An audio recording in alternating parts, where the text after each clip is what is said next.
కూడా జరిగింది. సో ఇవన్నీ కూడా ఏంటంటే అండి, మీకు తెలిసిన ఈ స్ట్రాటజీస్ అన్నీ మీరు ఎప్పటి నుంచో చూస్తున్నారు. సో ఇవన్నీ కూడా మీరు కన్సిడరేషన్లోకి తీసుకోవాలి. నాన్నగారి వ్యక్తిత్వం ఏంటనేది మీకు తెలుసు, నేను ఆయన్ని డిఫెండ్ చేయక్కర్లేదు. ఆయన నిజాయితీగా నిస్వార్థంగా పనిచేసే నాయకుడు. అటువంటి వాళ్ళని వదులుకోవడం అనేది it's not our mistake, it is somebody else's mistake. కానీ ఇట్స్ ఓకే, మేము ఎవరిని కూడా తప్పు పట్టం. అందరికీ కూడా న్యాయం జరగాలనేదే మా కోరిక. అలాగే పార్టీ హైకమాండ్ ఏ డెసిజన్ తీసుకున్నా కానీ మేము రెస్పెక్ట్ చేస్తాము. ఎందుకంటే వాళ్ళ ఆబ్లిగేషన్స్ వాళ్ళకు ఉంటాయండి, మేము ఎప్పుడు కూడా తప్పు పట్టం. కానీ మమ్మల్ని నమ్ముకుని ఉన్న వాళ్ళ గురించి మేము కూడా ఆలోచించాలి. వాళ్ళ కోసం ఒక స్టెప్ అనేది మేము వాళ్ళనే చర్చించుకుని తీసుకుంటాం. ఏంటండి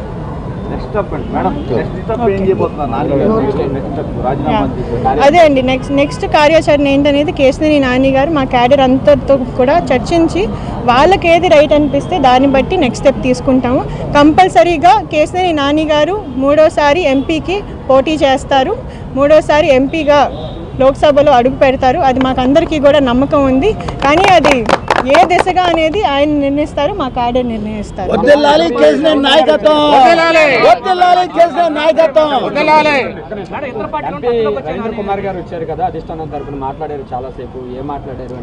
అది ఆయన యాక్చువల్గా కనకమల్లి రవీంద్ర గారికి మాకు ఎంతో ఆత్మీయ సంబంధం ఉందండి. ఆయన మా వెల్ విషరు. ఆయన జస్ట్ ఇలా జరుగుతుంది అని నాన్నగారి దగ్గరికి వచ్చారు. ఏంటంటే జస్ట్ ఒక వెల్ విషర్గా ఏం జరుగుతుంది ఏంటి అనేది డిస్కస్ చేసుకోవడానికి వచ్చారే కానీ ప్లస్ ఏంటంటే ఆయన obviously he is a very respected Rajya Sabha member, he is a very fair person. ఆయన ఏంటంటే పార్టీ తరపున వచ్చింది కాదు అది, ఆయన జస్ట్ ఒక ఫ్రెండ్ లాగా కేశినేని నాని గారి దగ్గరికి వచ్చారు. అండ్ మేమందరం కూడా కూర్చుని కొంతసేపు మాట్లాడుకున్నాము. అలాగే ఈరోజు పొద్దున్న గద్దె రామ్మోహన్ గారిని నేను కలిశాను. ఆయన నాకు చిన్నప్పటి నుంచి కూడా మా అంకుల్ లాగా, ఎందుకంటే చిన్నప్పటి నుంచి వాళ్ళ ఇంట్లో నేను పెరిగాను, నేను వాళ్ళ ఇంట్లో ఆడుకునేదాన్ని నేను. సో ఆయన నేను ఫస్ట్ పాలిటిక్స్లోకి వచ్చినప్పటి నుండి నన్ను మంచిగా సపోర్ట్ చేస్తున్నారు, మంచిగా ముందుకు తీసుకెళ్తూ ఉన్నారు. మా ఎమ్మెల్యేగా నేను ఆయనతో చాలా క్లోజ్గా కార్పొరేటర్గా నేను పనిచేశాను. అందుకని ఈరోజు పొద్దున్న ఆయనకు కూడా వెళ్ళి నా నిర్ణయాన్ని నేను వ్యక్తం చేశాను. ఆ తర్వాతే ఇక్కడికి వచ్చి రాజీనామా చేశాను. ఇతర పార్టీలోకి రావాలని ఇప్పుడు ఒక లాస్ట్తో చెప్తానండి, కేశినేని నాని గారు అంటే పార్టీలకు అతీతంగా చాలామంది ప్రేమిస్తారు. ఆయన వెల్ విషెస్ అనేది మొత్తం విజయవాడ ప్రాంతంలోనే కాదు, ఆంధ్ర రాష్ట్రంలో ఎక్కడైనా కానీ ఉంటారు. ఆయనకి ప్రతి పార్టీ కూడా ఫేవరబుల్గానే ఉంటుంది. కానీ ఆయన ఎటువంటి డిసిజన్ తీసుకుంటారనేది మా క్యాడర్ని బట్టి ఉంటుంది. లైక్ ఐ సెడ్, వాళ్ళందరికీ కూడా న్యాయం చేయడం అనేది మా బాధ్యత. సో ఏ పార్టీ అయినా కానీ లేకపోతే ఇండిపెండెంట్గా అయినా కానీ ఏది రైట్ డిసిజన్ అనేది కేశినేని నాని గారు మా క్యాడర్ డిసైడ్ చేస్తారండి. మీడియా మిత్రులందరికీ కూడా నా ధన్యవాదాలు. మీలో చాలామంది నా మొత్తం ఐ థింక్ 3 ఏళ్ళ జర్నీ ఇప్పుడు నేను రాజకీయాల్లో, మీరందరూ కూడా నన్ను చాలా బాగా సపోర్ట్ చేశారు. కొంతమంది మీలో నేను ఎప్పుడన్నా చిన్న తప్పుగా మాట్లాడినా కానీ మీరు నన్ను కరెక్ట్ చేసి నాకు నేర్పించారు చాలా. So thank you all very much. అలాగే నా విజయవాడ ప్రజలందరికీ కూడా నా హృదయపూర్వక ధన్యవాదాలు.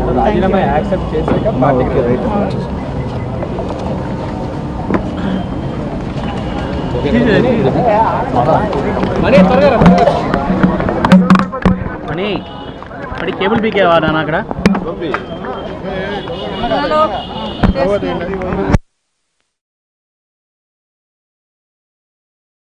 చేశారు, ప్రతి ఫ్లెక్స్ లో కూడా కేసీఆర్ నాని ఫోటో చేశారు. ఎలా చూస్తారు దాన్ని? అంటే ఇప్పుడు గత సంవత్సరంన్నర కాలం నుండి లేని ప్రోటోకాల్, గత సంవత్సరంన్నర కాలం నుండి ఇవ్వని రెస్పెక్టు, గత సంవత్సరంన్నర కాలం నుండి ప్రోగ్రాంలకు పిలవకుండా ఫోటోలు తీసేసి అన్ని రకాలుగా ఇబ్బంది పెట్టి సడన్గా ఇప్పుడు ఒక ఇష్యూ వచ్చిన తర్వాత ఒక కుర్చీ వేసి దాన్ని జూమ్ చేసి చూపిస్తే అంటే ఏంటండి అర్థం? ఒకసారి ఆలోచించుకోవాలి అందరూ కూడా. టికెట్ విషయం ప్రధానంగా చెప్తున్నారు. టికెట్ విషయం హైకమాండ్ ఇంతవరకు ఎక్కడ మేము చెప్పలేదు. టికెట్ ఇప్పుడు ఆలపాటి రాజా గారిని, నెట్టం రఘురామ్ గారిని, సభ గురించి మేము చెప్పాము. రఘురామ్ గారు కూడా చెప్తున్నారు మేడం. అదే లేదు, ఆలపాటి రాజా గారిని, రఘురామ్ గారిని, అలాగే కొనకల నారాయణ గారిని ప్రత్యేకంగా పంపించి 3 విషయాలు చెప్పారండి. ఒకటి ఏంటంటే ఈ కార్యక్రమానికి ఇన్ఛార్జ్ని వేరే వాళ్ళని నియమిస్తున్నామని. రెండోది నారా లోకేష్ గారు అసలు నాని అన్నకి ఈ ఈ ప్రోగ్రాంతో ఏంటి సంబంధం, ఎందుకు జోక్యం చేసుకుంటున్నారు అని అడిగారు. అంటే ఒక సిట్టింగ్ ఎంపీని ఆయన కాన్స్టిట్యున్సీలో పార్టీ ప్రోగ్రాం జరుగుతుంటే ఆయనకి ఏంటి సంబంధం అని ఎలా అడుగుతారండి?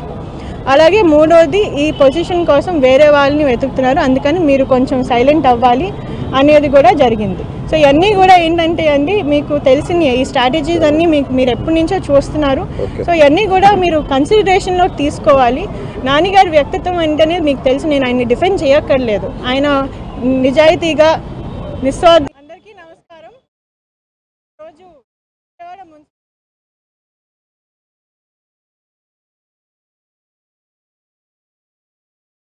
గారికి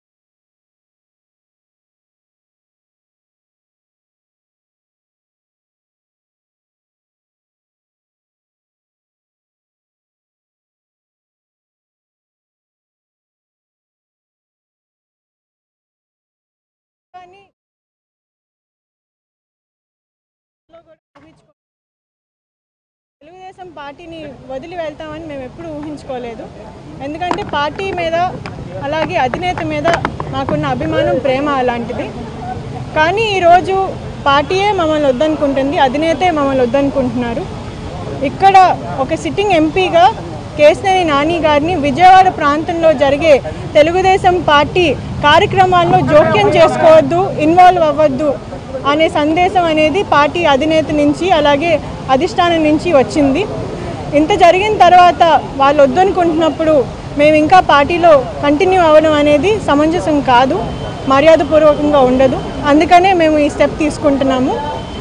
అలాగే మేము ఎవరిని కూడా తప్పు పట్టట్లేదు. చంద్రబాబు నాయుడు గారు పార్టీని నడపడానికి ఎన్నో కఠిన నిర్ణయాలు తీసుకోవాల్సిన అవసరం ఉంటుంది. వాళ్ళ ఆబ్లిగేషన్స్, కంపల్షన్స్, రీజన్స్ వాళ్ళకు ఉంటాయి. అందుకని మేము ఎవరిని తప్పు పట్టట్లేదు. కానీ మమ్మల్ని నమ్ముకొని వేలాది మంది నాయకులు, కార్యకర్తలు ఉంటారు. అలాగే కేశినేని అభిమానులు లక్షల్లో ఉంటారు. మాతో పాటు జర్నీ చేసినందుకు ప్రతి ఒక్కరికి కూడా న్యాయం జరిగేలాగా చూడడం అనేది మా బాధ్యత. అందుకని కేశినేని నాని గారు మా క్యాడర్ అందరితో కూడా చర్చించి నెక్స్ట్ స్టెప్ ఏంటనేది వాళ్ళతో పాటు డిసైడ్ చేసి మీకు ఏంటనేది తెలియజేస్తారు. నాకు ఈ అవకాశం ఇచ్చినందుకు అందరికీ కూడా ధన్యవాదాలు.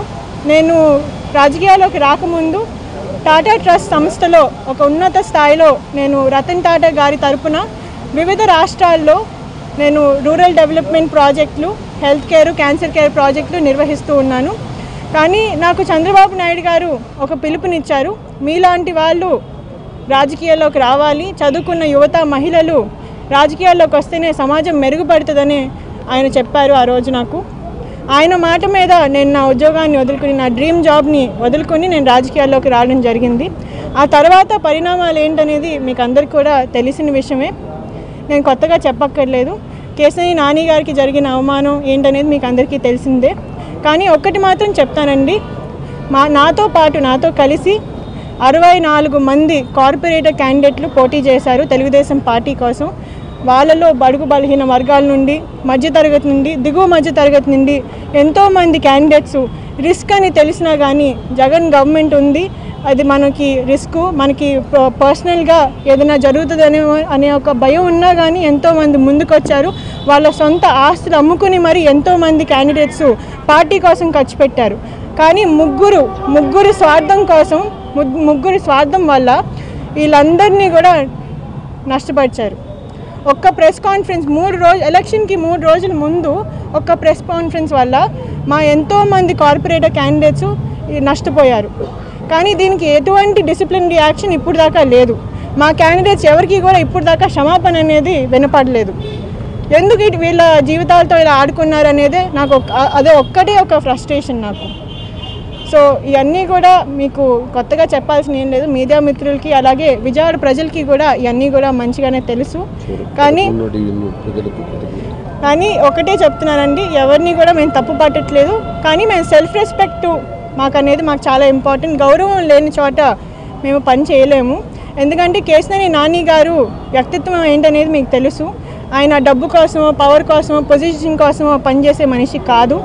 ఆయన పనిచేసేది విజయవాడ ప్రజల కోసం, గౌరవం కోసం. ఆ గౌరవమే లేనప్పుడు మేము ఆ చోట ఉండలేము.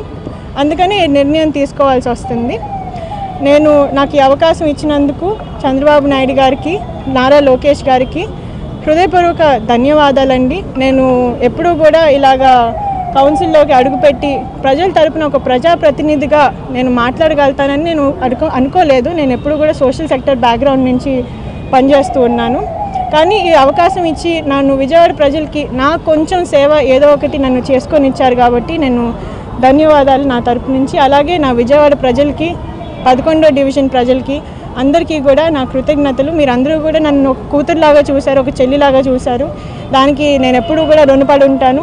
కేశినేని భవన్ ద్వారా నేను అందరికీ ఎప్పుడూ కూడా అందుబాటులో ఉంటానని తెలియజేస్తున్నాను.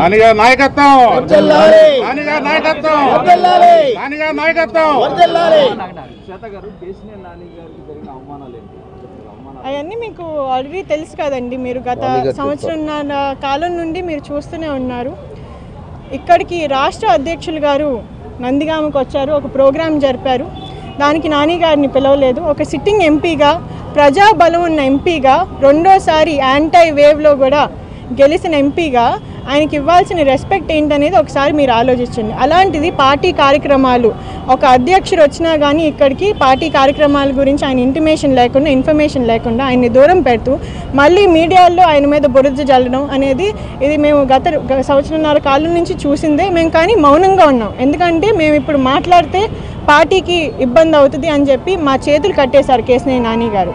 కానీ ఈరోజు అధిష్టానమే మమ్మల్ని వద్దనుకుంటున్నారు, చంద్రబాబు నాయుడు గారే మమ్మల్ని వద్దనుకుంటున్నారు. కాబట్టి ఇంకా కంటిన్యూ అయ్యి ఏంటి ఉపయోగం అనేది మాకు కూడా అనిపిస్తుంది.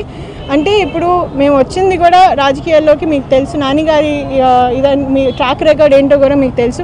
ఇక్కడ నుంచి కనపడుతుంది కనకదుర్గ ఫ్లైఓవర్ కానీ, బెన్ సర్కిల్ ఫ్లైఓవర్ కానీ, అలాగే రూరల్ ఏరియాస్లో టాటా ట్రస్ట్ ద్వారా ఆయన చేసిన